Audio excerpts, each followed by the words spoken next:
sorry for the last video. It kept focusing in and out. I'm gonna try and move a little bit less to hopefully reduce that from happening again. We're back here.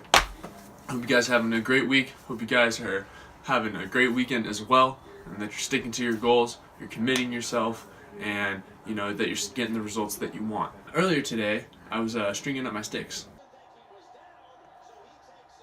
So you're going to be able to see that here pretty soon. Hopefully it's a helpful tutorial for you guys.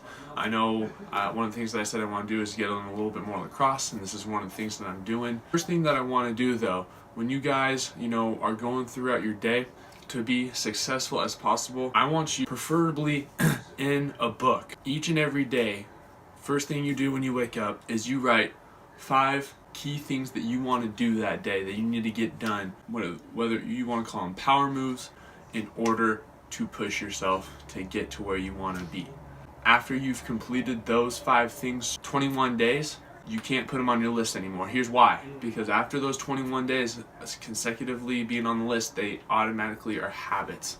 Okay, and you're gonna just continuously do that. Once it's on the list for 21 days, you gotta take it off, but you still have to have 5 things. So that means you gotta add something to your list. And you guys, it's going to help you so much more with reaching your goals, whether that be in fitness, in your job, school, in athletics, or if it be with family. Those are the things that we're hitting here on the times. Now, really quick before we get into the string video, I only doing a tutorial on a mid-low pocket specifically for a defensive player. If that's not you, feel free to watch it. I still recommend it because I go into some different knot scenarios that might help you out. But I will have a link in the video. I use East Coast dyes, their mesh, but also their stringing, they call it stringing theory, to get the pocket that I'm wanting. If this doesn't happen to be the tutorial for you, hopefully I can get one soon for you. I would say head over to East Coast Dyes, get yourself coached up. But like I said, whether it's for you or not and you want to watch it, I highly recommend that you do. As always, if you like this video, make sure that you subscribe, make sure that you hit that bell right next to the subscribe button, and that you are sharing these videos. Unfortunately, I did not get any notification of a new follower, so there is no shout out specifically to one person. So shout out to all of you guys that have stuck with me thus far. I really appreciate it, you guys. It's a slow process, but it's gonna pick up as long as we keep doing our part. That's all I got for now. Like I said, 5 things, write them down on pen and paper so that you can go back and look through it when when you're so far down the road that you can see where you're at and you can keep on busting 2018. Now, let's head over to that string theory. I got my Brine Cyber X here that I'm gonna do a little maintenance work on. So if you guys are defensemen who like a mid-low pocket, I recommend that you guys watch this video, get an idea of how to pull that pocket down without creating too much whip. First, to make this easier, we gotta take this off of the shaft. All right, got it off. So what's been going on, the reason that I'm doing this type of work is because of when I throw it. You guys can kind of see, let's out of the way.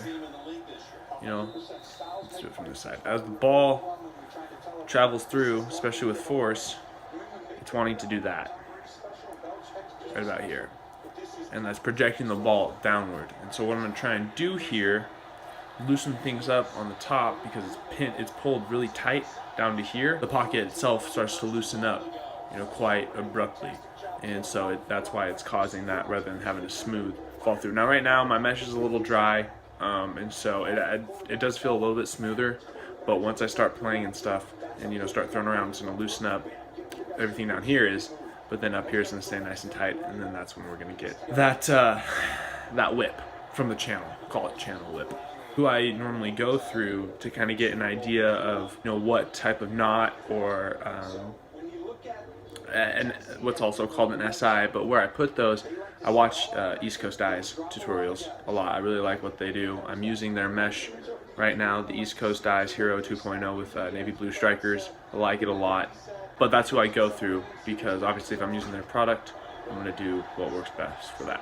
All right, so as you can see, You guys, on my head, this is my original side. I'm gonna loosen up it over here and do all my maintenance work on that side, see how it looks, and then we'll head on over to the other side. But first, as you can see here, I got everything pulled nice and tight at the top, and it's evident in the fact that you can't see the mesh over the head here, and then it starts to develop, you know, about a quarter of the way down, and you don't really get that pocket definition, you know, until about halfway. So what I have here to do that, if you can kind of see the string types, might need a little bit better lighting, but immediately after I get this first diamond pulled in, I will go down to the next diamond and skip a hole, and I will do that pattern. I did that pattern I think 4 times with this knot. And so what it's doing here is it's really pulling this mesh down nice and tight, creating that channel. As you can see, there's not a whole lot of a give there, which is perfect for when you want that ball to release. You want the pocket to essentially end where you want the ball to release, creating the personally preferred release point. I did that about 4 times, again with the knot, and then I went into a stacked SI knot, which is called a special interlock knot, and this is where you really start to get your pocket definition because of just how you're able to stack them, and then obviously you're going to bunch the mesh together, pull it up, and start, you know, seeing that definition of the pocket. Now the reason I don't think this is working out for me is I may have pulled, you know, it a little too tight down here, and just didn't get it to didn't get that pocket break where I wanted it. You can see my shooter is up here, but it looks like it's breaking right about here where the pocket breaks at. And so what I'm going to do to try and loosen that up a little bit is I think I'm going to take away one of the knots and do a stacked SI there, and then SIs all the way down. So we'll see how it goes. I'm going to start by just pulling things out of here like so. I really recommend that you guys do your own stringing if possible. That way, if you start running into issues, you're able to fix them a little bit better because you kind of have an idea of how you got that pocket, you know, how to change things up a little bit. So, all right, I got it all the way undone up until looks like 1, 2, 1, 2. So I undid it to the 3rd knot. So there's one here. You can't really see it because of the shooting string, but there's a knot here, and then a 2nd knot. So I'm gonna recreate it with the 3rd here. And how you do that, go from outside to in, from the sidewall hole, and you'll come out the desired diamond. Show it a little better. The desired diamond that you want to be pulled down. I like to use the 10 diamond. And a standard piece of mesh, you have a 9 diamond rows and you have 10 diamond rows. I like to work with the 10 diamond rows. That's just personal preference. What up, McDonald's? Got a burger in his mouth. Tasty. And then you just come down through the hole that is created there. Make sure you don't go up and go down. This, you pull up like so, and then down, make it nice and tight. Hey, JC's gigging now. Got 3 there. I'm gonna start doing my SI stacks, my stacked SI. How you do that? You got your piece of mesh. You're gonna go down, top down, 1. Immediately next diamond, next 10 diamond row down. Okay, so you got 2 there. Bunch them nice and tight. And then what I do is, again, I'll skip a hole, go to the 2nd one, again working outside in like that.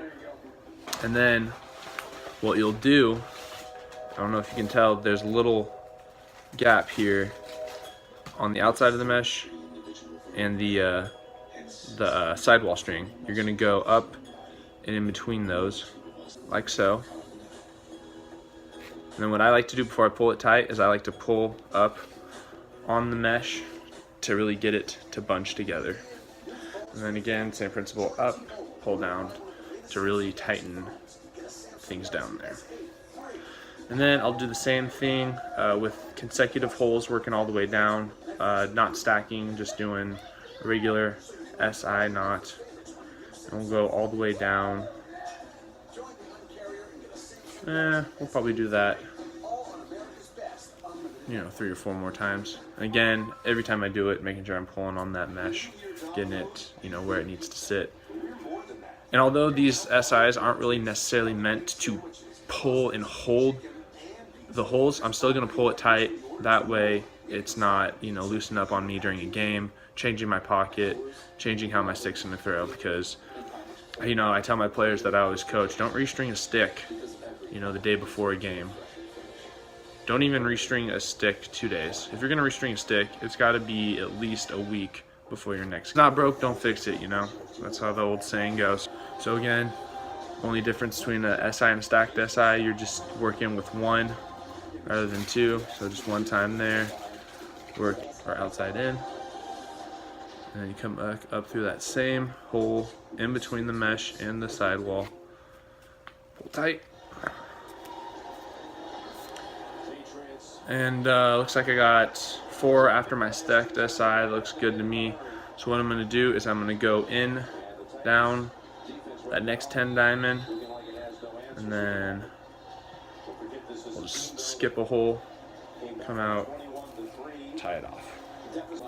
Okay, so we got that side done, and what I like to do to compare sides is, I'll take a look at this side and I'll kind of play with the mesh on that half and see, what it's doing, and then I'll go to the other side and I'll play with that half a mesh and, see where that is releasing. And playing with, the side that I just redid already, I can tell it's breaking right out about my shooting string, which is what I want.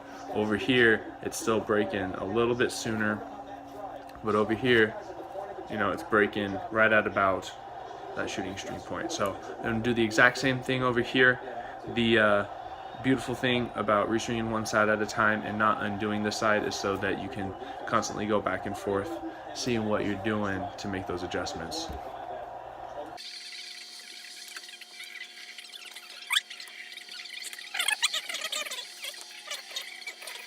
One of the things I also like to do, especially kind of when you get up here into the top holes, like things can get tight, I like to take a pair of needle nose pliers, pinch it here, and then just work that a little bit more, just so you're not getting stringer fingers. I don't know if you guys have ever heard that, but it comes in various forms. Your hands start to cramp up, your skin on your finger starts to... I'm peeling. Great tool to use when stringing, especially, like I said, with these top holes.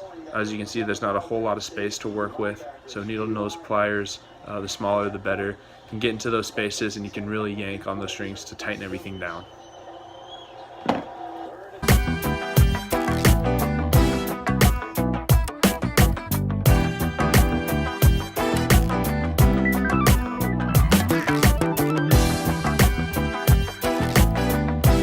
Alright, so things are looking a little bit better.